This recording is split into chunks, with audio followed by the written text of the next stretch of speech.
22:15. Many people must have slept, but I'm here to do a video on this channel because yesterday I did not make it to do any video. So I believe that when I do 1 hour video, it will cover up for yesterday's mess, and then I'll see what to do to cover up for tomorrow and the rest of the days, guys. So Ruto has just announced that he's the best president of Kenya, and the reasons he says he's learned from 4 different regimes. When he was in school, Moi was in a progress. Then he came to be a leader. Kibaki was there, and he was close to that is Uhuru Kenyatta for 10 years as the deputy president. So he says he qualifies to be the president of Kenya, and if at all housing has worked for 2 years, what about in the next 20 years? Now, ladies and gentlemen, when I heard this statement, I asked myself, is he planning to be there for 20 years, or what is he insinuating, guys? So welcome on board and feel free to give your views. I hope that I'll maintain the at least 40 minutes on the minimum. So let's get to it.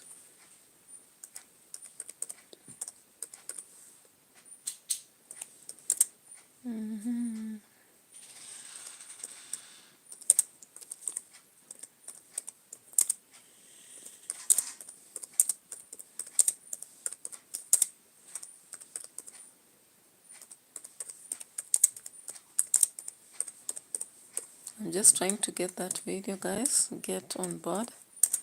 And when you get there, feel free and participate, guys. So just 1 hour ago, that is when Ruto said that he's making history as the best president. And of course, he refers to the markets, he refers to the roads, he refers to the housing, the project that he has done, you know. So he has hit back to citizens and maybe the opposition, indicating that they have no reason to stand on his way, right? And I think you remember very well, ladies and gentlemen, since that time of Sabasaba and all those demonstrations, Ruto has changed his language and is now coming out strongly to defend himself and try to prove a point to the Kenyans that regardless, he must be there up to 2027 and even beyond, right? And all his allies, talk of Sudi, talk of, Farouk, talk of, who else? Most of his allies, Isaac and the rest of them, they keep reminding us that no matter what we do, they will be there for 2 terms. Many citizens, of course, are against that, and they are reiterating on 1 term. The Luya festival was there recently, and we had people shouting about 1 term. But what about the latest moves? Of course, you know very well about the football, and the team has just won 42 million, with each of them going home with $1 million. Will that change the narrative? Because that means that Urfav girl. Hi, how are you? Caroline Mbone, hello, welcome on board, and thank you for being here. Urfav girl, thank you so much for being here. Welcome on board, and you can give a like to the video. It's a very warm night, and I'm actually taking my time to recover for yesterday. Yesterday I was traveling and I didn't make it to do a video here, and therefore I've decided to retaliate however late it is. They always say that when you have a goal, go for it. Regardless of how tired you are, you can't have an excuse. So thank you guys for coming here. Caroline Bone and Urfav girl. I can see the picture of a coconut in Urfav girl. Are you in Coast or which place are you? Because that one suggests something different. So guys, what do you think about this statement when Ruto says that he's the best president Kenya has ever had? Let me know by you typing on the comment section and giving me your view in relation to what the president said.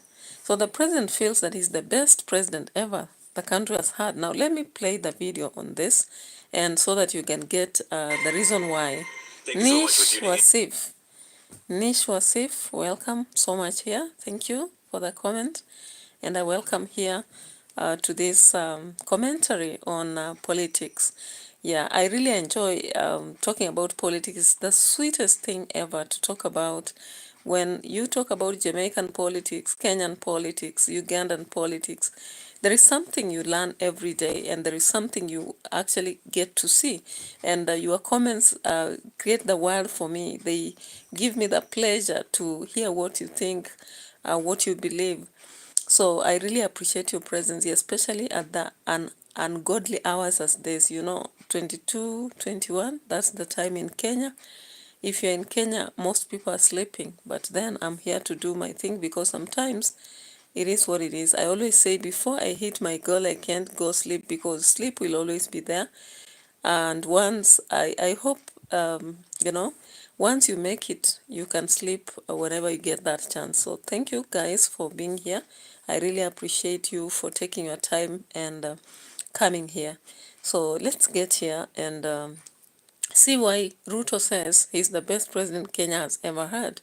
Of course, he said that he has no excuse not to deliver his promises, and he's going to deliver all of them. And all he's asking is the 2 terms. I don't know, what is your thought? You can type in the comment section and drop a comment so that we get to see what we have to respond to him.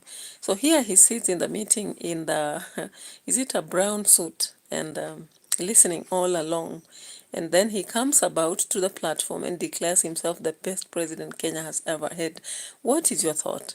Why do you think he's saying that in the first place? And does he qualify to be the best just because he went through the 4 regimes and learned from them? Is it automatic that what he learned is the best thing ever?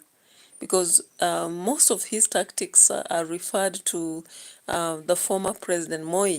Of course, the tactics of actually having people working for him in terms of listening to what people say, eavesdropping the conversations, checking on internet, you know. If you read Wizard of the Crow by the writer who just passed away recently, Ngugi wa Thiong'o, you realize that Wizard of the Crow was written directly addressing the issues that people experienced during Moi's time. That regime was full of dictatorial kind of leadership, and a lot of people suffered at Nyayo House with shenanigans happening here and there. So they could actually pick somebody from their houses, go shoot them, go kill them. And that is why we observed a lot of people got lost. And we had specific individuals playing the role of giving information about who is where and what is happening. I remember in our village, there's somebody who was picked, and they went to cross-examine only to realize that he was just a nobody, and they left him back to come back to the village. They had to bring all the best vehicles to collect him. But once they arrived, they checked the home and they realized that he was just not very significant. So that time Moi was ears on, so he had people who played the role of ears. There are people who played the role of the eyes. They could see what Moi could not see. They could see for him. There are those who played the role of the hands, particularly arresting and finishing somebody. And there are those who played the role of, those other roles, right? So guys, such are some of the tactics Ruto has learned. Now from, I don't know what he has learned from Kibaki, because he said he learned some. I don't know what particularly he learned from Kibaki, because when I look at the Kibaki's leadership, is quite different from Ruto. Kibaki was a kind of leader who could ignore whatever people say and just say mavi ya kuku. Na huo ni mchezo, na ni mchezo kabisa. Na utaishi hapa, na utaishi tena. So he could actually ignore a lot of things that people could say. He never followed so closely and have people, destroyed because of whatever they say. And during that leadership, as much as people died, they died especially during the post-election moment. And I think that is when Raila lost the seat, the time people really believed that he had won. But Ruto is not an economist, as we observed Kibaki being an economist. At such a time that we really had a limitation of corruption. Corruption was squeezed to its best at that time, right? And that is the time they really had to help in raising the salaries of teachers, because Moi had suffocated the salaries of teachers. Teachers were earning as less as 3,000. But during the Kibaki's period, he made a plan to raise the salaries a bit, and work so much on so many things. Actually, I don't have to mention all of them.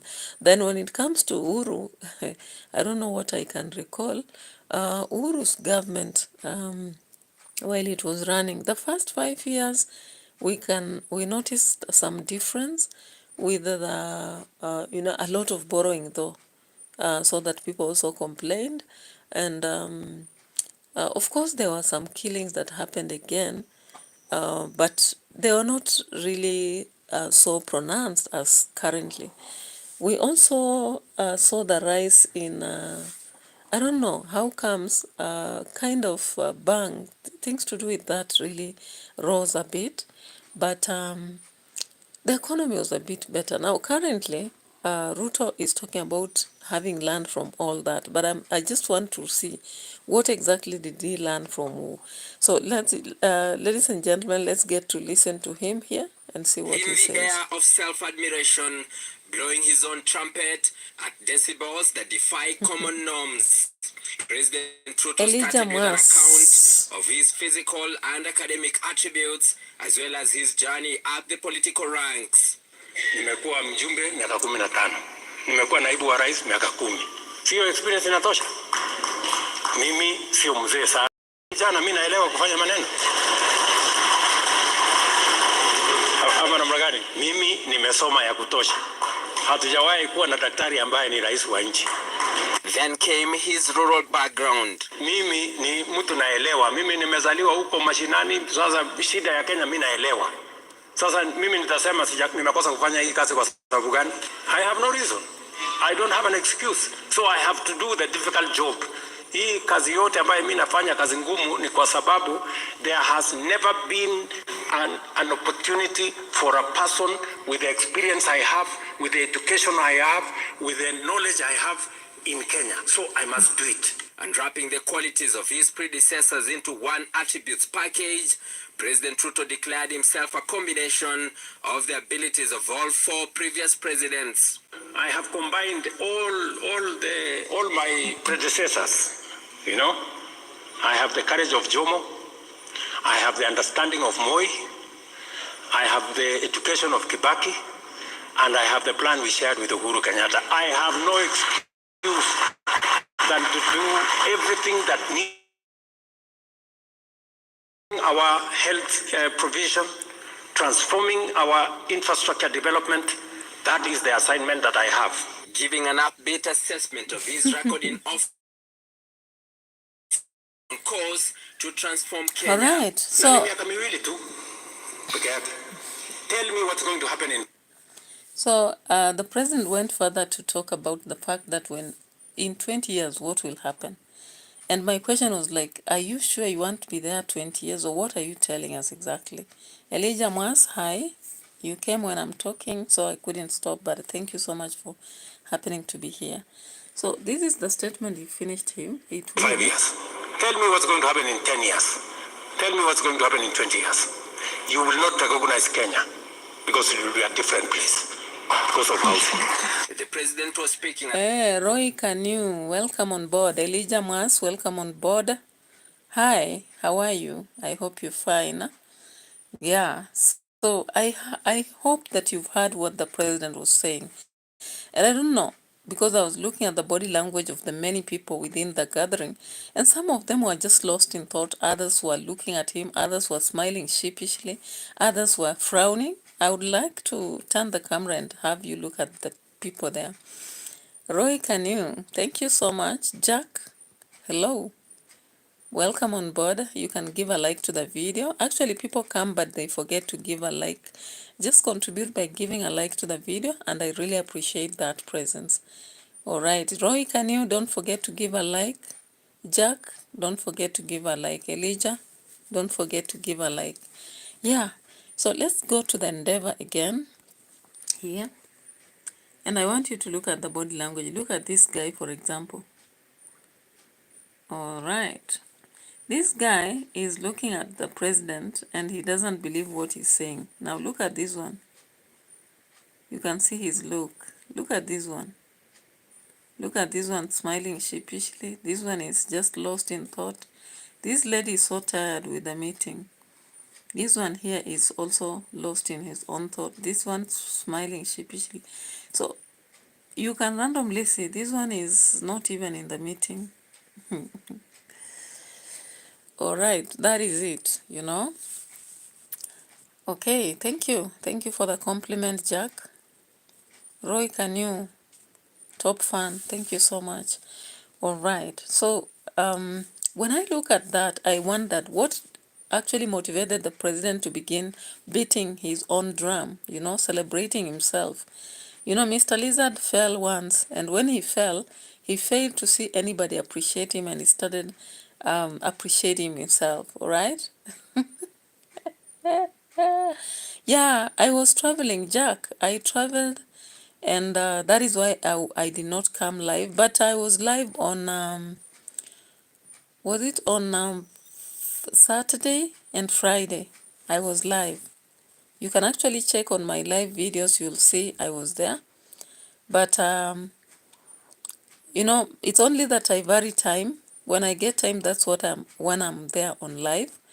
But yesterday I missed out on live because I was traveling, and today I had a bit of a problem with network. So thank you so much anyway, because sometimes it is what it is, but I appreciate that at least I'm here. It's great.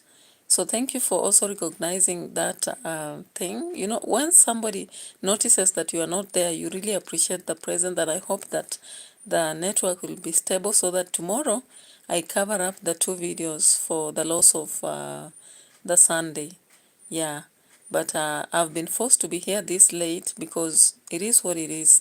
Sometimes when you're hustling, you have no excuse. Yeah, so of course questions are still arising in Siaya with people asking about Orengo and some details coming up about the letter that he wrote preparing for resignation. Whatever reasons he had to resign, nobody knows. Of course, people are trying to insinuate that Orengo got the votes of Siaya as a favor through Baba, and that is why he got the position he got, but he was not really worth it. Some are insinuating he's a drunkard, and that is how easy he has been poisoned. Yeah, because while we thought it was allegations, there are some people who are proving that it's true from checking out, and maybe we can just go to it before we come back to the aspect of this aspect we're talking about here.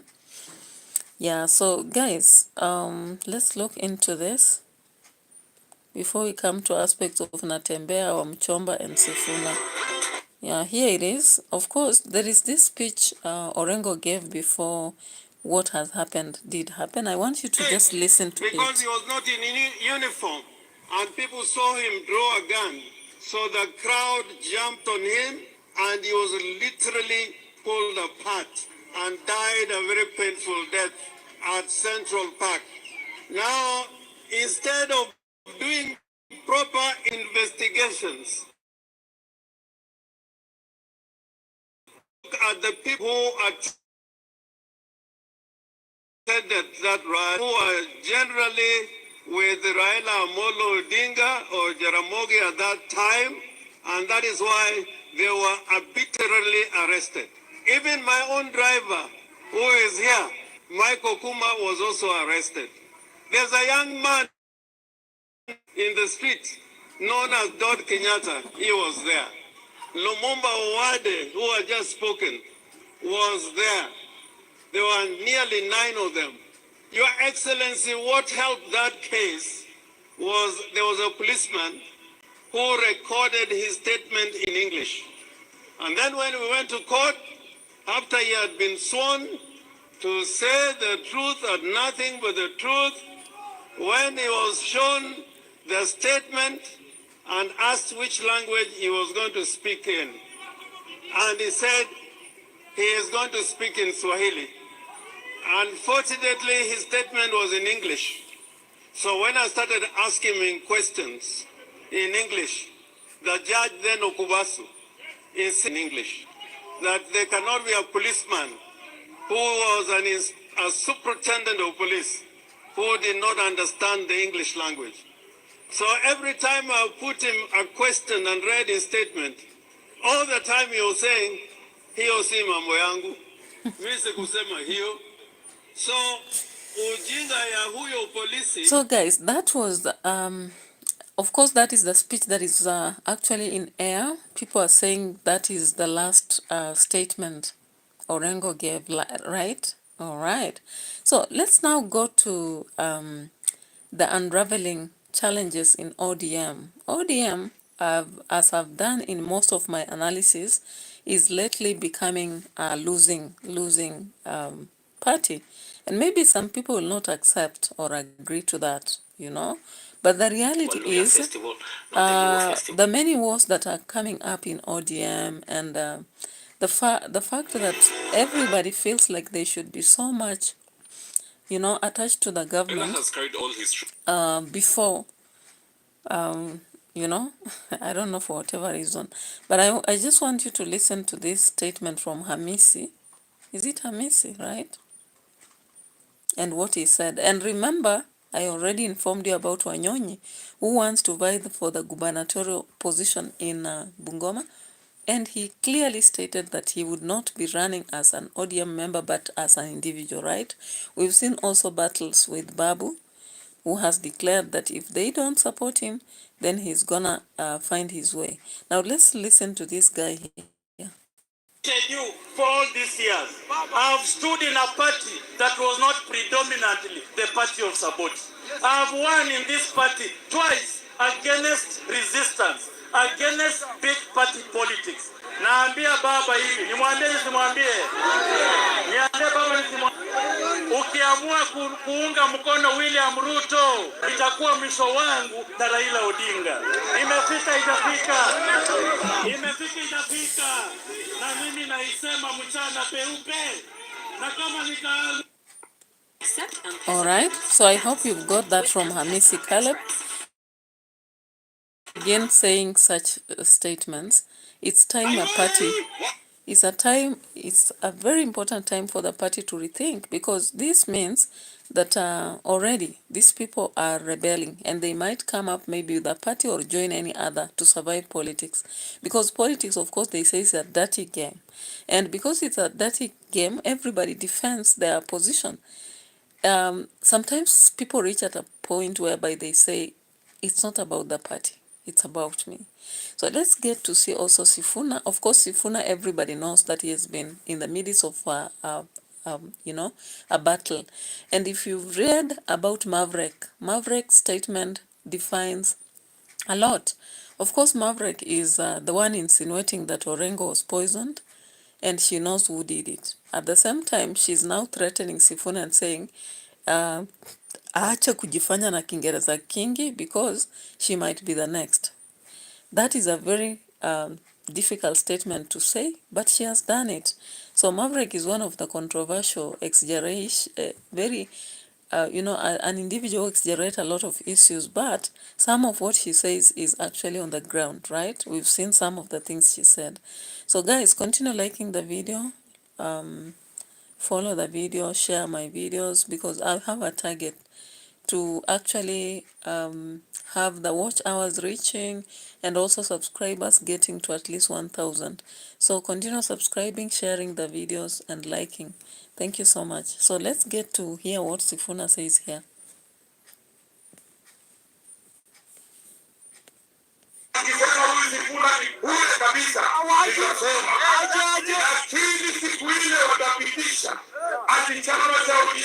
Kitafunga kasongo mkono mwaka wa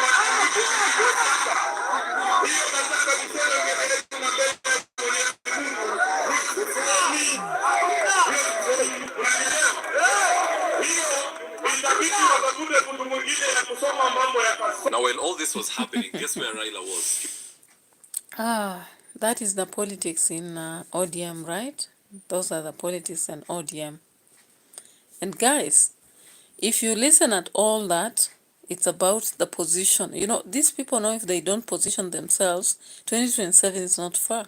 And when it comes, of course, most of them don't care who the president will be. What they care about is themselves. And so they speak a lot so that people listen to them and say, this is the leader that is worth, right?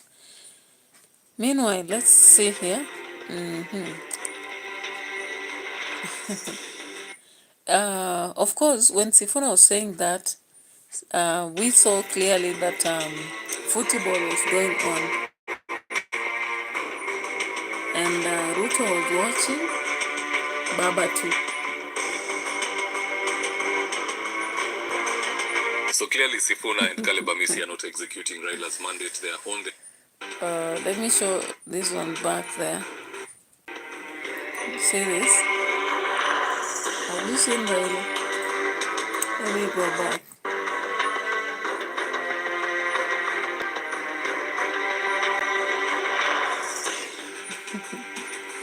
Yeah, so I hope you've seen where Baba was by the time Sifuna was speaking and Hamisi. Baba was calm watching alongside Ruto. They were watching football at Kasarani. So that clearly tells you that then whatever they were saying was their own thought, right? But it suggests that they are number two. Wamchomba has been...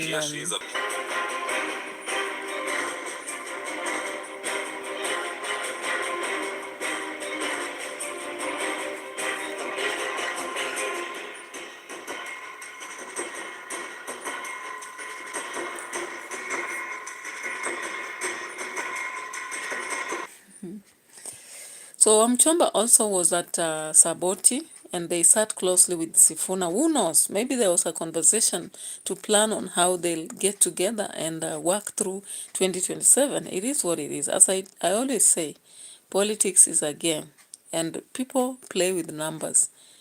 People play with numbers. They play with what will favor them. They play with what will take them where they want to go. Now, Sifuna and Hamisi, of course, have sworn that they will see it. There's high possibility Raila might join Ruto in 2027. So as they are threatening that they might walk away, that is already something that is a time bomb, right? And of course, there is a game that has been going on and people talked about it. In fact, there was it David Wafula? He talked about the endorsement, the fact that Ruto is endorsing Gideon Moi, right, in politics. And we saw that there are some dark secrets that Ruto has been keeping for Gideon Moi. And so they have been holding him at Rambage so that he plays their tune.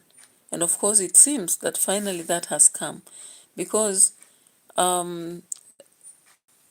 supposedly, currently, Sudi came out with some statements just like Murkomen did. Let's just check on this. Let's begin from here first. The Ruto camp, Baringo County. Now guess who's one? Gideon Moi. Baringo County. Now guess who's one of the candidates? None other than Gideon Moi. So now that it's looking like Gideon Moi could be making a comeback. Na mwambieni Gideon Moi awache upuzi. Huyo mtu awache upuzi. Gideon Moi ile maana ako naye pekee amebeba jina ya Mzee Moi. Hana maana nyingine. Maana ukiangalia CV yake amebeba jina ya Mzee Moi. Hana maana nyingine. Maana ukiangalia CV yake ile kitu muhimu ukisoma CV yake, he is the son of Mzee Moi. A very good old man. Na alioppose Ruto akiwa deputy. Watu ya Baringo kama mko hapa, pelekeni hiyo kitu kwa hiyo kijana amepotea njia. Na umwambie tukutane kwa Senate. Siko by election. Siko by election Baringo ya marehemu Cheptumo. Tutapimana nguvu huko. Sisi na Gideon ajipange, sisi tumejipanga. Njia mara nyingine Aden Duale to stay out of Rift Valley politics. That is Adan Ndwale for you, you know. And Sudi was not left out in this dance. Sudi must dance all sorts of dances, or does he tell people to dance actually? So Sudi came out in that the same drama too. Kama ni kukutanisha Wakalenjin, mimi na Manda kuna wengine tutakutanisha akina Isaac, tutaleta akina Kidion, tuongee pamoja, lakini Duale asijaribu kanyaga Rift Valley tena. Now Sudi is actually supporting the RUTO's efforts of bringing Gideon into Baringo politics. On the other hand, Ndwale is so annoyed about this movement. So who will win of them? You know, because now there is an intention in every move that politicians make. Either they have seen that the other opponent is maybe someone whom they don't want to endorse, or there is a possibility that they know whoever they'll pick will bring numbers on board, or something of that sort. So the decision by Ruto is not just a random decision. It is a tactical decision that he's making, you know, maybe to trigger some people into walking out or something like that. And what amazes me with politicians is how they use the language of wacha upuzi, wacha wafanye nini, hawatatuletea, mwambie akae chini. And the final moment you see them sitting together, eating together. Is this the reason why we are seeing this poisoning for Orengo and all that? I don't understand actually, because they always say that politics doesn't have permanent enemies, but I doubt. They are just beings like us. What is the difference between me and a politician? Because today I'm here, tomorrow I may be a politician. So I don't understand when they tell us that politicians are not permanent enemies. Why do we have situations of poisoning as Orengo's situation is? And when they point fingers at each other, as Sudi is doing to Duale, Duale is doing to Gideon Moy and all that. Of course, everybody said that Oscar Sudi and Farouk are the advisors of the president. And whatever has been decided up there, no one can turn against it. So Ndwale anapiga kelele, lakini itabidi anyamaze because yeye debe anaweza vuta tu kwake, but hawezi chunga mambo ya dunia nzima when Sudi is actually the one running the show, you know. January Witch, hey, what a name. Welcome on board. Thank you for coming on board. Of course, the politics of Kenya, very funny. Of course, you remember the other day I told you about Jalango being booed when he's speaking and tried to talk about two-term, and everybody humiliated him, reminding him of the one-term, you know. I hope all of you remember that in Kisumu. And of course, that came out as a funny thing because most of the people from Nyanza are actually still standing for the broad-based government. Whatever interest they have, I'm not quite sure about it. Now, meanwhile, I hope you also remember Jijopevu. If you've forgotten about him, Jijopevu has had a lot of, unraveling. Now, he leaked the 2027 revenge plan, and I just want you to listen to the Queen a bit. Listen to the Queen a bit here. Who was going to join them at the right time? Mmesalimuni kijana aitwa Jichopevu. Mnamjua Jichopevu? Wangapi wanajua Jichopevu? Amesema ako njiani. Hata ujiunga vile hao wengine wametoka huko. Na ndiye peke yake alichaguliwa na UDA hapa Kisauni, sio? Ama wapi Nyali. Yeye mwenyewe atajiunga na timu na amesema tulete salamu zake. Wangapi anasema tuchukue salamu, wanachukua salamu. Watu ya Mombasa tutatafuta gavana wa mlengo wetu ambaye tutaunga mkono. Harambee! Unajua mjinga akierevuka? Mjinga akierevuka? Tumeerevuka hadi jarevuka. Sasa sisi makazi, makuzo, tupange mambo yetu. Sivyo? Makuzo tupange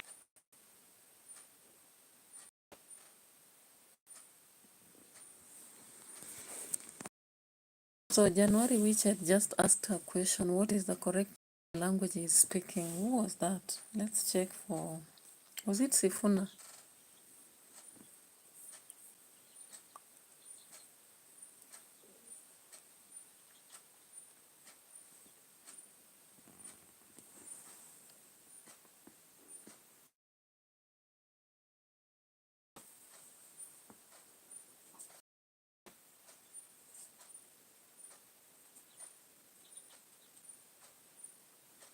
Alright, let me get there.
Alright, so guys, we were just going on with this analysis before I realized that my battery had gone off. I was not checking actually, forgive me for that.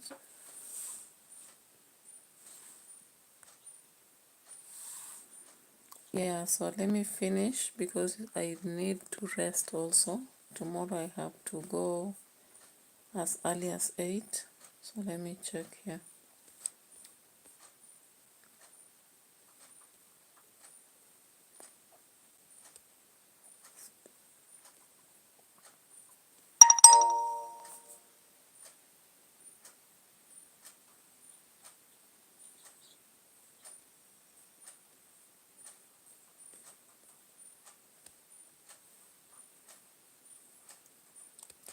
Short.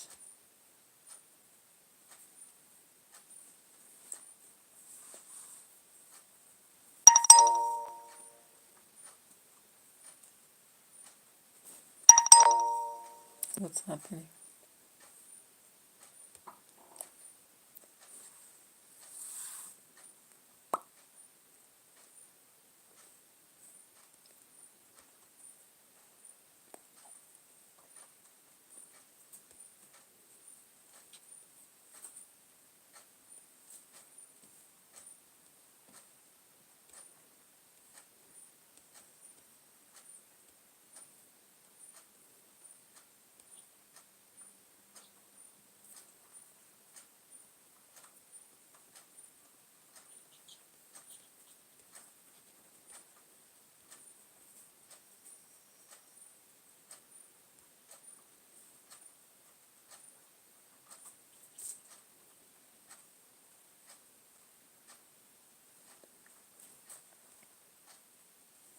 Alright guys, so I hope I've done my analysis for today. I don't have so much, but then you can see the state of affairs of Kenya, so let's keep updated. January Witch had asked a question, what is the correct name of the language he's speaking? And I'm not getting who asked the question, so maybe you can come later to tomorrow's live stream from 2 onwards and maybe pose your question and I'll be able to answer. So good night guys. Let's call it a day as we wait for tomorrow. Bye bye.